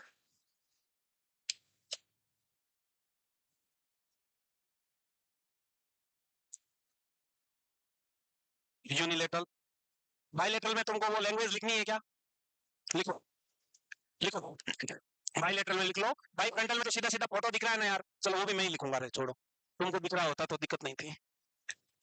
ठीक है, लिखो. मैं लिख रहा हूँ बाइटेम्पोरल का है. बोलो, बोलने से माथा थोड़ी ज्यादा है. बाइटेम्पोरल. सुंदर हैंडराइटिंग दे के जी में बेचैन पड़ेगा तुमको. तो बाइटेम्पोरल में इलेक्ट्रोड प्लेस कैसे करना है कि an imaginary line drawn from, बातें ना करो, drawn from outer canthus sapere, outer canthus of the eye to the purgus of ear. Midpoint is located. Midpoint is located, and electrode is placed 2.5 to 4 centimeter above the midpoint. Same technique for other side. For other side. ये हो गया तुम्हारा. वह क्या लिखा है? अबे लिख लो, ताली मत बजाओ. लिख लिया तो मैं यूं ही थका फालतू ही. कोई नहीं, स्पेलिंग मेरे से पूछ सकते हो, मैं बोलेगा. है बेटा? सेम के बाद ये सेम. हाँ, सेम टेक्निक. तकनीक same technique for other side. क्योंकि हम पढ़ क्या रहे हैं? By temporal. तो एक साइड तो ऐसे नाप के चस्पा कर दिया, ऐसे ही दूसरी साइड करना है. अब मैं पढ़ रहा हूं, जिसके छूट गया वहां नोटिस कर ले. An imaginary line drawn from outer canthus of eye to the tergus of the ear. Midpoint is located. ये एंड है, A and D. And electrode is placed 2.5 to 4 centimeter above the midpoint. Same technique for other side. हो गया? हुआ. चलो आगे. चलो. अब भाई टेम्पोरल का कैसे लिखेगा? हाँ, टेम्पोरल हो गया. भाई फ्रंटल का. भाई फ्रंटल का कैसे होगा भाई? Electrode is placed 5 centimeter above from outer canthus of the eyes on both sides. Point. Same technique for other side. हो गया? हुआ. चलो आगे. Is on both sides. On both canthus, outer canthus of the eyes on both sides. On both sides. बस हो गया? नहीं हुआ? अब इससे अच्छा तो कैसे होगा बेटा? मजाक कर रहा हूं. इससे अच्छी हैंडराइटिंग कोई और हो नहीं सकती. तो फिर मजे करो, लिख लो फटाफट. अब यूनिलेटरल का क्या होगा भाई? यूनिलेटरल आया थोड़ी, अभी तुमने लिखा नहीं ना यूनिलेटरल के बारे में. चलो आने दो, उसके बाद लिखेंगे. ये दो टेक्निक लिख ली, हटा दो. ये लो यूनिलेटरल. यूनिलेटरल में क्या करेंगे भाई? यूनिलेटरल इसलिए देते हैं कि इसके साइड इफेक्ट कम होते हैं, but less effective, less side effect. Effective भी कम है. यूनिलेटरल का मतलब है ब्रेन के आधे हिस्से में ही इलेक्ट्रिकल करंट पास होगा. ब्रेन के हाफ पार्ट में ही, एक हेमिस्फीयर में ही इलेक्ट्रिकल पास होता है, क्योंकि इलेक्ट्रोड एक साइड ही लगाए जा रहे हैं. इलेक्ट्रोड एक साइड ही लगाए जा रहे हैं, तो इलेक्ट्रिकल करंट ब्रेन के हाफ साइड में ही पास होंगे, इसलिए ये लेस इफेक्टिव है. तो याद रखना है, साइड इफेक्ट भी कम है बट लेस इफेक्टिव भी है. वन साइड ऑफ स्कल है. D'Elia position is the best position of unilateral position. याद रखना है डी इलिया. और डी इलिया किसको बोलते हैं? राइट यूनिलेटरल को. किसको? राइट यूनिलेटरल पोजीशन को हम क्या बोलेगा? डी इलिया पोजीशन.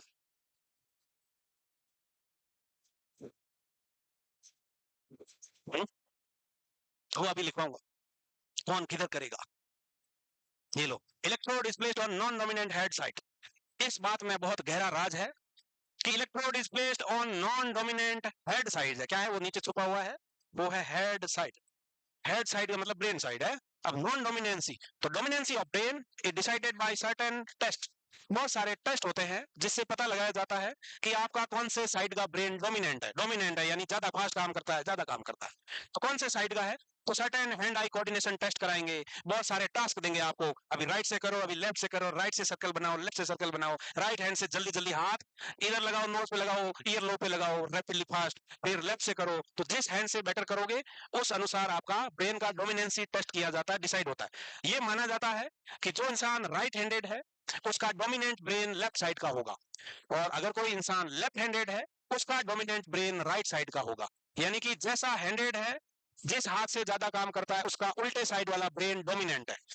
तो हमको क्या करना है, कहां लगाना है इलेक्ट्रोड, नॉन डोमिनेंट साइड लगाना है। नॉन डोमिनेंट साइड लगाना है तो आपसे क्वेश्चन पूछ लिया कि राइट हैंडेड पर्सन में किधर लगाएगा, है लेफ्ट साइड का ही लगाओगे। नहीं, उन्होंने लेफ्ट बोला, मैंने लिप रीडिंग से पता चलता, राइट बोला कि लेफ्ट बोला, उन्होंने जोर से बोला लेफ्ट साइड, ऐसा सुना मैंने। लेफ्ट बोला ना तुमने, अभी इतनी देर से समझा, अबे क्या बोला बे बावड़ो अभी इतनी देर से मैं चीख चीख के बोला नॉन डोमिनेंट साइड लगाना है। अब यहाँ देखो, इधर झांको तुम, डोमिनेंसी ऑफ ब्रेन कैसे डिसाइड होता है, डोमिनेंट ब्रेन लिख लो ऐसे, डोमिनेंट ब्रेन कौन सा है ये लिखो, डोमिनेंट ब्रेन राइट हैंडेड में, राइट हैंडेड में डोमिनेंट ब्रेन कौन सा होगा, लेफ्ट साइड होगा, लेफ्ट साइड ऑफ ब्रेन। वहीं लेफ्ट हैंडेड में कैसा होगा, कैसा होगा रे, राइट साइड वाला होगा, राइट साइड ब्रेन होगा। अब बात ठीक है, अब खोपड़ी में घुसी, तो हमको इलेक्ट्रोड किधर लगाने का है, नॉन डोमिनेंट साइड लगाना है, नॉन डोमिनेंट साइड लगाना है। तो अगर आपसे एग्जाम में क्वेश्चन आता है कि you are using a unilateral ECT for depressive patient, you are using unilateral ECT for depressive patient and the patient is right handed, so the electrode placement on which side you prefer, तो right handed में right side लगाएगा क्योंकि उल्टा वाला side तो dominant है, but हमको लगाना किधर है, नॉन डोमिनेंट पे लगाना है। अब बात तुम्हारे दिमाग में कुछ कुछ गई है, तो नॉन डोमिनेंट साइड को, इसको एक और ब्रैकेट में लिख लो इधर कि right side in right handed person, right handed person, ये ब्रैकेट में लिख लो, नॉन डोमिनेंट साइड के साथ में ब्रैकेट में लिखो right side in right handed person.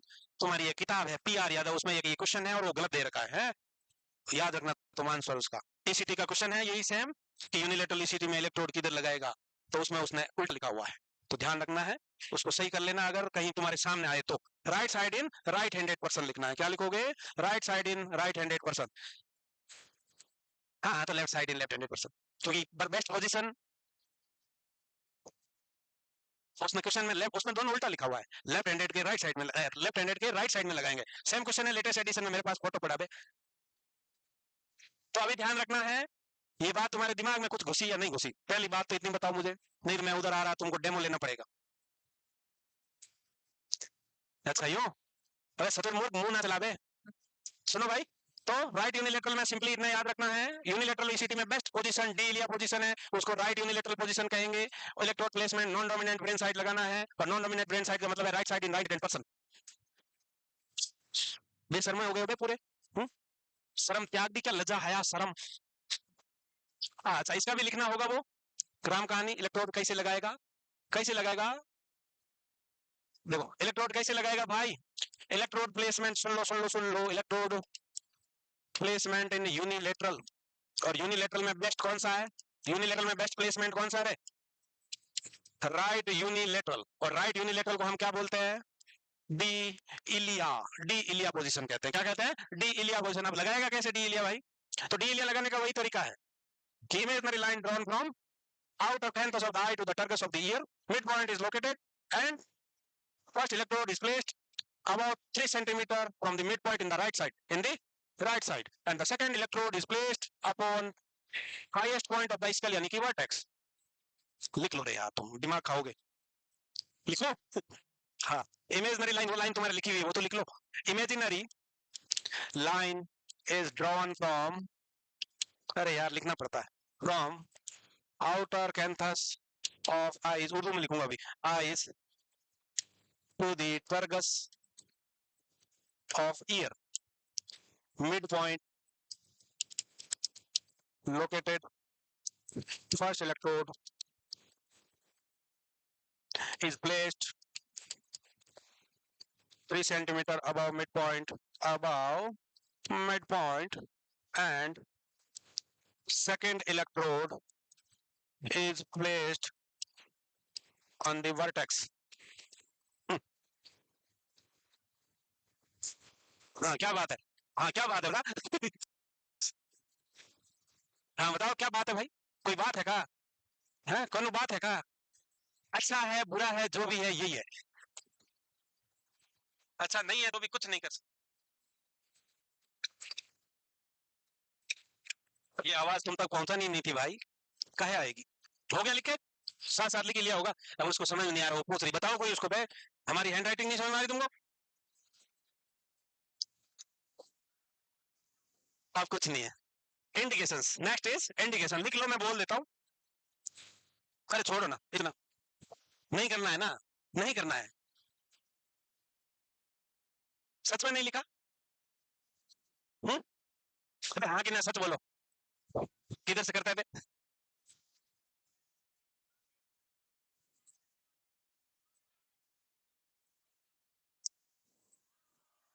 तो सीख गया मैं, शाबाश, अब लिख लो, लो ताप लो इससे, क्या लिखा है, क्या लिखा है, imaginary line drawn from, imaginary line drawn from Albert Einstein line है ये, राइटिंग है, imaginary line drawn from outer canthus of the eye to the turcus of the ear, midpoint is located, ये सेम लाइन तुम्हारे इसी page के पीछे वाली line में लिखी हुई है पूरी की पूरी, अबे गधों, midpoint is located and the first electrode is placed 3 centimeter above the midpoint and the second electrode is placed on vertex। अरे बेटा इसके पीछे वाले में यही लाइन लिखी हुई है पूरी की पूरी, हो गया, फिर काहे परेशान हो रही है, आ गया कौन, देखो वो आ गया हाँ तुम्हारे लिए गया ही लिखा है, हम्म, इंडिकेशन काहे काहे कंडीशन में लगा देंगे भाई, कौन कौन सी कंडीशन में लगाएंगे, तो सबसे बड़ा इंडिकेशन जिसको एब्सोल्यूट इंडिकेशन बोलते हैं वो है ये major depression with suicidal idea, जिसको हम क्या बोलते हैं, absolute indication, absolute indication for ECT.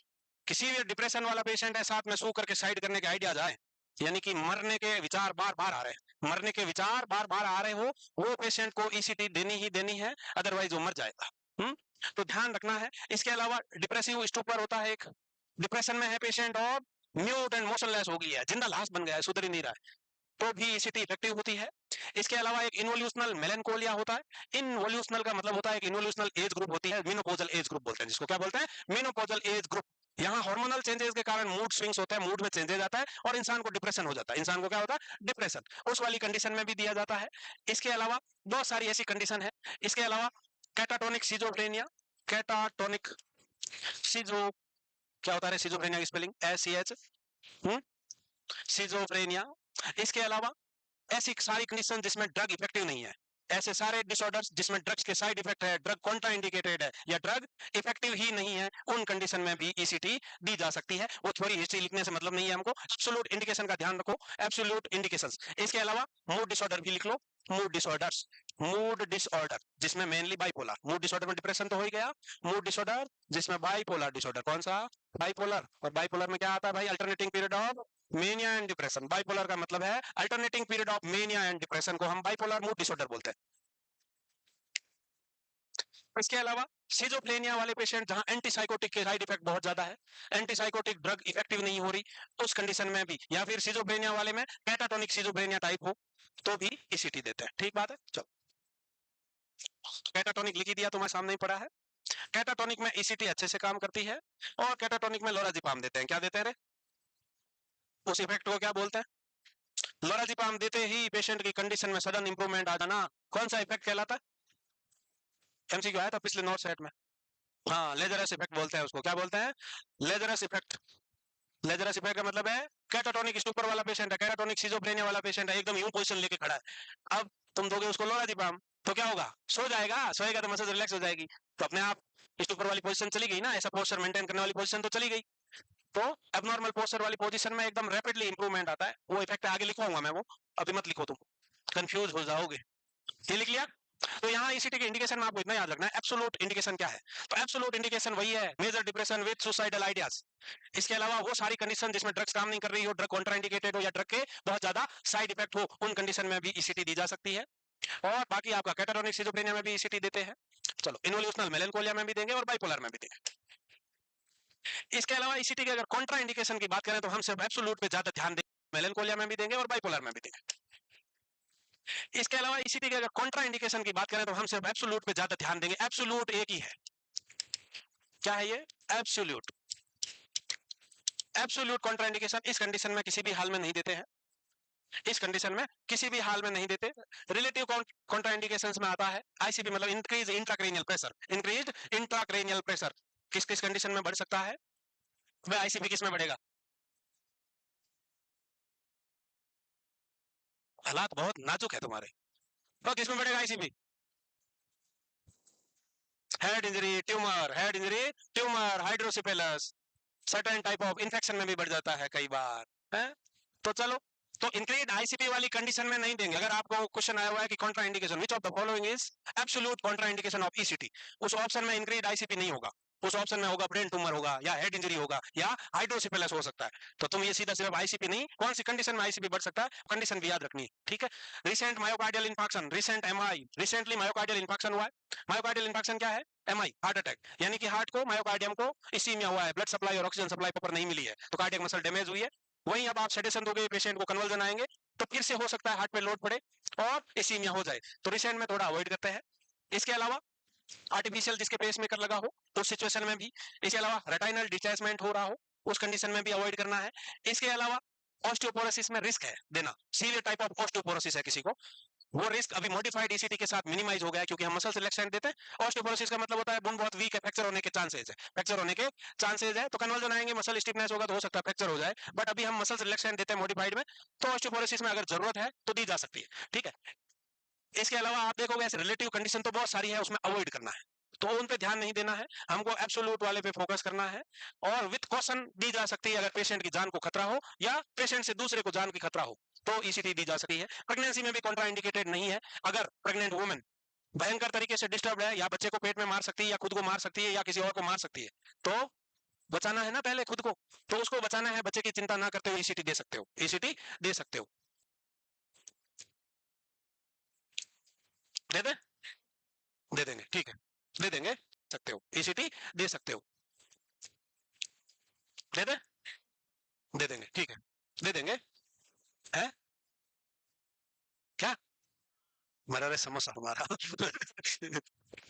अब देखेंगे एडवर्स इफेक्ट क्या आ सकता है, तो आपको बताया था मैंने, रिट्रोग्रेड एमनीसिया मोस्ट कंसिस्टेंस है, रिट्रो यानी पेशे का पास्ट मेमोरी डिस्टर्बेंस और कंफ्यूजन रहेगा, ये फ्यू वीक से फ्यू मंथ लग सकते हैं कंप्लीट रिकवर होने में, कंप्लीट रिकवरी में टाइम लग सकता है। इसके अलावा पेशेंट डिलीरियम में जा सकता है, हेडेक हो सकता है, नोशिया वोमिटिंग हो सकता है, और फ्रैक्चर हो सकता है, but fracture is very rare, नहीं के बराबर नहीं होगा, मॉडिफाइड है, और मॉडिफाइड में हम मसल्स रिलैक्सेंट देते हैं। तो आपको याद रखना है retrograde amnesia, confusion and delirium. Delirium क्या है, क्लाउडिंग ऑफ कॉन्शियसनेस बताया था तुमको, क्लाउडिंग ऑफ कॉन्शियसनेस का मतलब है कॉन्शियसनेस का धुंधला होना, जिसको मेंटल फॉगिंग बोलते हैं, क्या बोलते हैं, mental fogging, dimness in awareness और alertness is known as clouding of consciousness, और ये डिलीरियम का मेन फीचर है। तो डिलीरियम क्या है, डिलीरियम एक एक्यूट ब्रेन सिंड्रोम है, जिसको हम एक्यूट कंफ्यूजनल स्टेट भी बोलते हैं। यहाँ पेशेंट सीवियरली कंफ्यूज होगा क्योंकि उसकी कॉन्शियसनेस डिक्रीज हुई है, जिसको हम मेंटल फॉगिंग कहेंगे। ओ बालक, ओ बालक, क्या हो रहा है उधर ही घूम लिए हो तुम तो पूरा, अच्छा।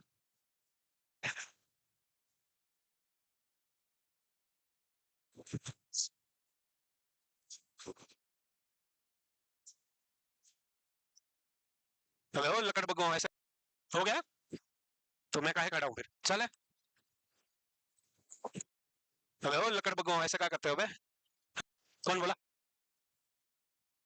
रहेगा, मोस्ट फ्रीक्वेंट डिस्टर्बेंस का ही पूछते हैं, nausea vomiting common side effect है, इसे कोई मतलब नहीं है, जो चीज सीवियर नहीं है उस पर हम ध्यान नहीं देते, सबसे लेस सीवियर ध्यान नहीं देने वाला ये, लेस सीवियर ध्यान नहीं देने वाला ये ऑटोमेटिक सबसाइड हो जाएगा। ये कॉग्निटिव इंपेयरमेंट या मेमोरी डिस्टर्बेंस कौन सी होगी, तो आपको याद रखना है कौन सा है, रेट्रोग्रेड, रेट्रोग्रेड, ठीक है। चल, दवाई क्या दोगे, ड्रग्स, आप देंगे दवाई, क्या देंगे, दवाई देंगे, तो दवाई में हम एंटीकोलिनर्जिक ड्रग देते हैं, और एंटीकोलिनर्जिक में मोस्ट कॉमनली एट्रोपिन सल्फेट का इस्तेमाल किया जाता है कॉमनली। इसका डोज है जो 0.6 mg यूज होता है। याद रखना, ये क्वेश्चन आया हुआ है ईसीटी में, एट्रोपिन का डोज कितना है, कौन सा अभी रिसेंटली कोई एग्जाम में आया, एट्रोपिन सल्फेट। और एंटीकोलिनर्जिक ड्रग का मतलब क्या होगा कि ये सिक्रीशंस को कम करेगी। एट्रोपिन क्या करता है, सिक्रीशंस को कम करेगा, सिक्रीशंस को कम करेगा, और ड्यूरिंग कन्वर्जन और ड्यूरिंग सीजर्स हार्ट रेट को भी कम नहीं होने देगा, ब्रेडिकार्डिया को होने नहीं देगा। ये दो काम करेगा, तो मेनली इसको सिक्रीशंस को कम करने के लिए दिया जाता है। ये अगर इंट्रावीनस दे रहे हो तो जस्ट बिफोर द ईसीटी दे देंगे, और अगर इंट्रामस्कुलर दे रहे हो तो एटलीस्ट 30 मिनट पहले देना है, 30 मिनट पहले देगा।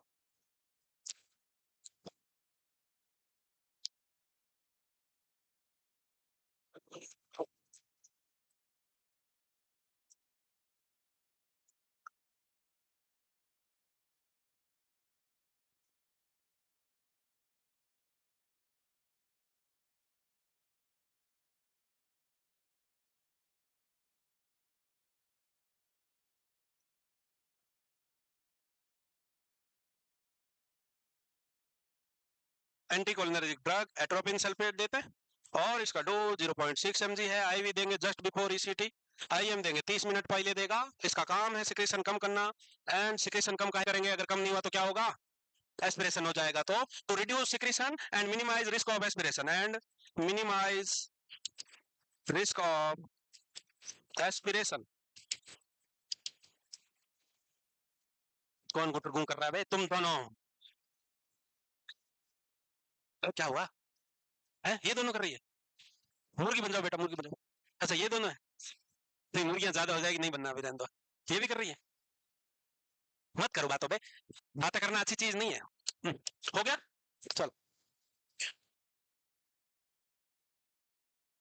नेक्स्ट ड्रग देंगे जिसको हम एंटी एंजाइटी बोल सकते हो, एनेस्थेटिक एजेंट बोल सकते हो, सेडेटिव बोल सकते हो। क्या बोल सकते हो, एंटी एंजाइटी, सेडेटिव या एनेस्थेटिक ड्रग। जिसमें कॉमनली यूज करते हैं वो थायोपेंटल सोडियम करते हैं। इसकी जगह कॉमनली यूज दूसरी ड्रग कर सकती है, वो है प्रोपोफोल। वो क्या है, प्रोपोफोल। और प्रोपोफोल का कलर कैसा होता है? हाँ, रोज 2 to 5 mg पर केजी बॉडी वेट से देंगे। पर्पज इसका यही है, to produce sedation and decrease anxiety. तो एंटी एंजाइटी को हम एनेस्थेटिक एजेंट बोल सकते हो, एनेस्थेटिक एजेंट, और सेडेटिव बोल सकते हो कि सुला दिया है।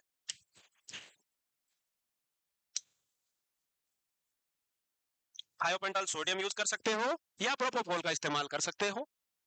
डोज 2 से 5 mg पर केजी ऑफ बॉडी वेट है। काम वही है, सुलाएंगे तो एंजाइटी नहीं होगी, डर नहीं लगेगा। तो पहली ड्रग कौन सी थी, एट्रोपिन सल्फेट थी। एट्रोपिन सल्फेट एंटीकोलिनर्जिक ड्रग है जिसका काम है सिक्रीशंस को कम करना, जिससे एस्पिरेशन की रिस्क कम हो जाएगी। 0.6 mg लगाएगा, आईवी देगा तुरंत देगा, आईएम 30 मिनट पहले देगा। और दूसरी आ गई आपकी थायोपेंटल सोडियम, और इसकी जगह प्रोपोफॉल का इस्तेमाल किया जा सकता है। इसका काम एंजाइटी को रिलीव करना। हो गया, चले, हो गया।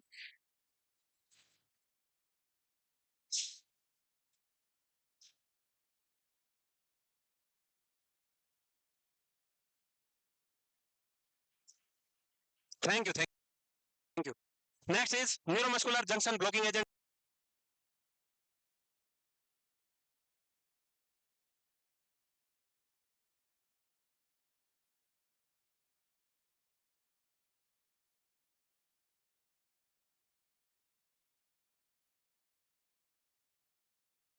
जिसको हम मसल्स रिलैक्सेंट बोलते हैं। क्या बोलेंगे, मसल्स रिलैक्सेंट। अगर ताली गैंग में डाल दूंगा, क्या बोलेंगे, मसल्स रिलैक्सेंट, मसल्स रिलैक्सेंट। ताली वालों की तादाद कुछ ज्यादा ही बढ़ रही है आजकल, यहाँ नहीं बाहर भी।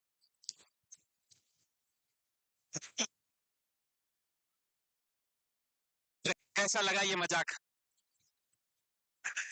हाँ हाँ ठीक है, सक्सिनाइल कोलिन देते हैं। इसमें क्या देंगे, सक्सिनाइल कोलिन देंगे। तुम्हारी भावनाओं को समझते हुए तुम नहीं समझ पाए भावना को, पर मैं समझूंगा। ये लास्ट करेंगे, है चलो। डोज 0.5 से 1.5 mg पर केजी के हिसाब से देंगे। और इसका जो काम है, क्या काम है भाई, मसल्स रिलैक्स करेगा। मसल्स रिलैक्स करेगा तो क्या होगा, फ्रैक्चर के चांसेस कम हो जाएंगे। क्या होगा, फ्रैक्चर के चांसेस कम हो जाएगा। खंभे के पीछे क्या है? कोई घुटरगुम कर रहा है क्या खंभे के पीछे? चलो ठीक है। और ये बात काम की है, इस पे क्वेश्चन आता है एग्जाम में। तो वो क्वेश्चन क्या आता है, कोई भी ड्रग जो मसल्स रिलैक्सेंट हो, कोई भी ड्रग जो मसल्स रिलैक्सेंट होती है, उसमें हमारी नर्सिंग रेस्पॉन्सिबिलिटी क्या होती है। जब भी मसल्स रिलैक्सेंट देंगे, प्रायोरिटी नर्सिंग एक्शन क्या होगा, मसल्स रिलैक्सेंट में नर्सिंग रेस्पॉन्सिबिलिटी क्या होगी। तो क्या होगी, टू असेस रेस्पिरेटरी रेट, क्यों? क्योंकि रेस्पिरेटरी पैरालिसिस कर सकती है। क्या कर सकती है? रेस्पिरेटरी पैरालिसिस कर सकती है, इसलिए रेस्पिरेटरी रेट को असेस करना है। तो याद रखना है, टू असेस रेस्पिरेटरी, समझ पाए भावना को, पर मैं समझूंगा। ये मसल्स है, काम की है। इस ड्रग जो मसल्स रिलैक्सेंट, क्यों? क्योंकि रेस्पिरेटरी पैरालिसिस कर सकती है। क्या कर सकती है? रेस्पिरेटरी पैरालिसिस कर सकती है, इसलिए रेस्पिरेटरी रेट को असेस करना है। तो याद रखना है, to assess respiratory rate while giving, after giving muscles relaxant to the patient, muscles relaxant to the patient. तुम, हाँ बताओ, तुम बताओगी मुझे आज। हाँ मैं पूछूंगा वही, और क्या। हाँ बताओ, तुम बताओगे कि क्या बताओगे, कि आज हमने क्या पढ़ा था, उससे पहले क्या था, हैं? हैं? बताओ, what is the other name of MMSC, other name of MMSC, और और